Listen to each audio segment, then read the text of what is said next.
Lunatic, delusional, psychotic, wacko, psychos. They're just nuts. Crazy. Crazy. They'd be crazy.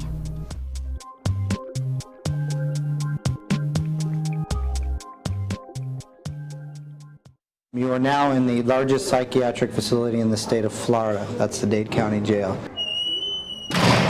It's 5 times more people here with mental illness than any of the state hospitals in Florida. They're in here in these cells 24 hours, 7 days a week.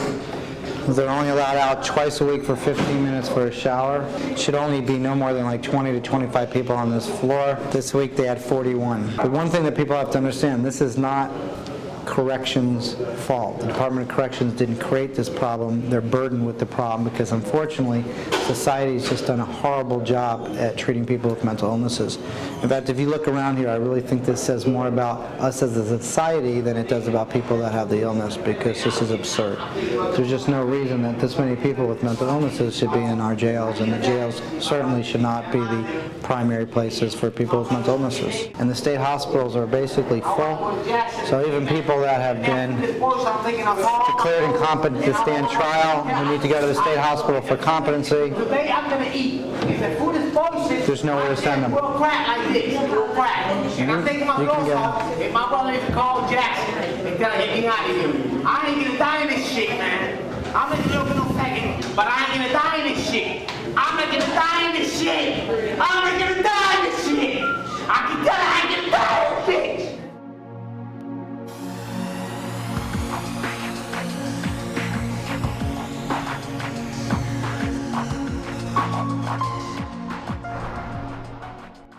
My name's Angela Holland. I'm 32. In November 1998, I got hired at the King County Sheriff's Office, and I was initially assigned to the highest crime area in Seattle.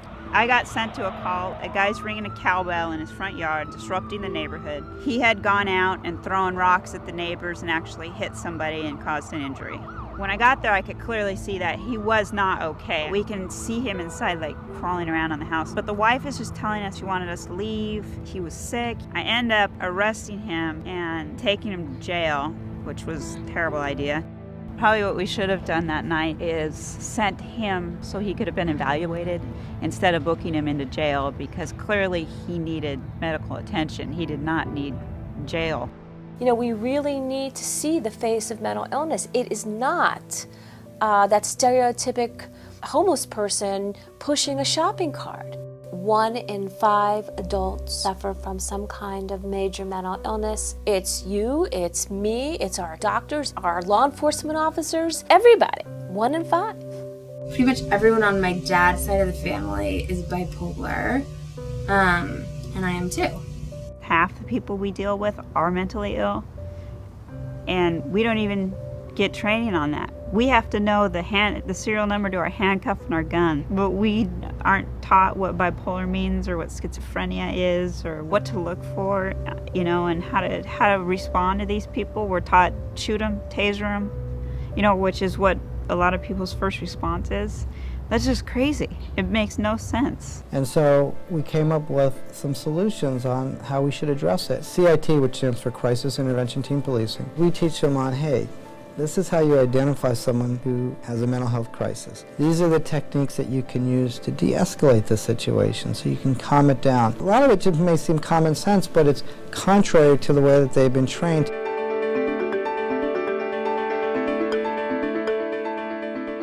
My personal motivation for it was I got to see some of the stuff that they were doing, and it was a lot different than what we used to do. You know, every call that we went that related to a mentally ill person, we winded up fighting, and basically that was because we didn't understand the mentally ill person. Now you got police officers that come on the scene.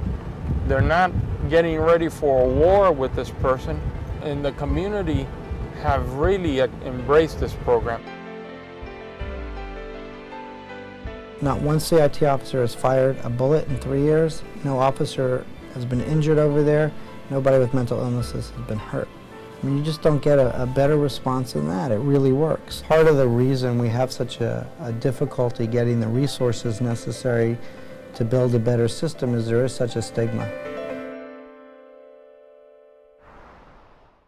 I worked at King County Sheriff's Office for about 2.5 years before I started developing sleep problems, and that's how it began. Anxiety and extreme restlessness, and that's when I decided to go seek help, initially from my family doctor, who then referred me to a psychiatrist.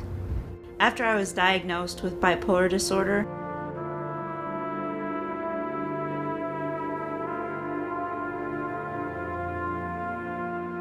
my whole world changed as far as how I viewed people on the street, how I viewed the calls I went to, dealing with suicidal people or mentally ill people. That was a nightly occurrence for me. It wasn't a call that you went to once in a while. It was something that happened daily.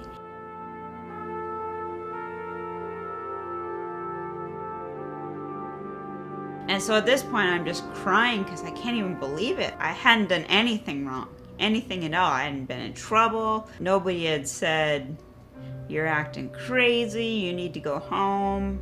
Nothing.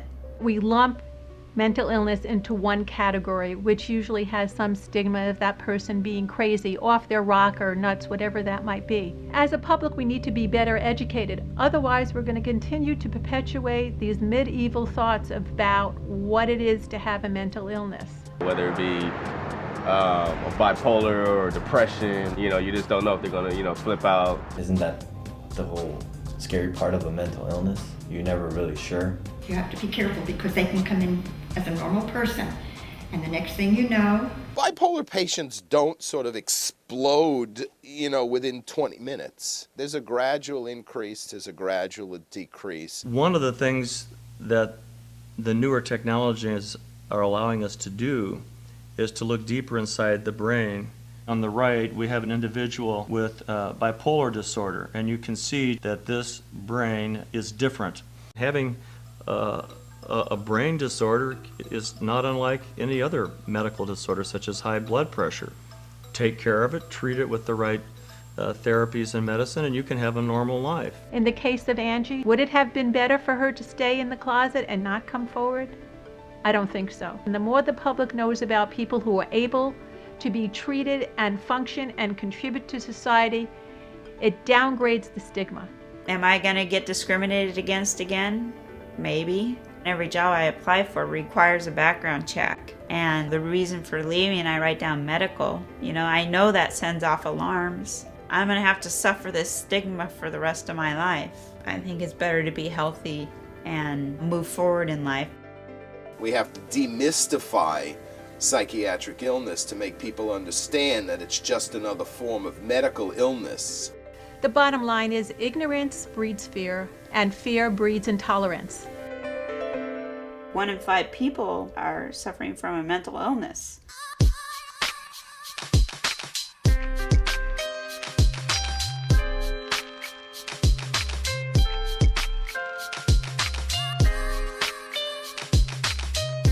Take it away. Take it away.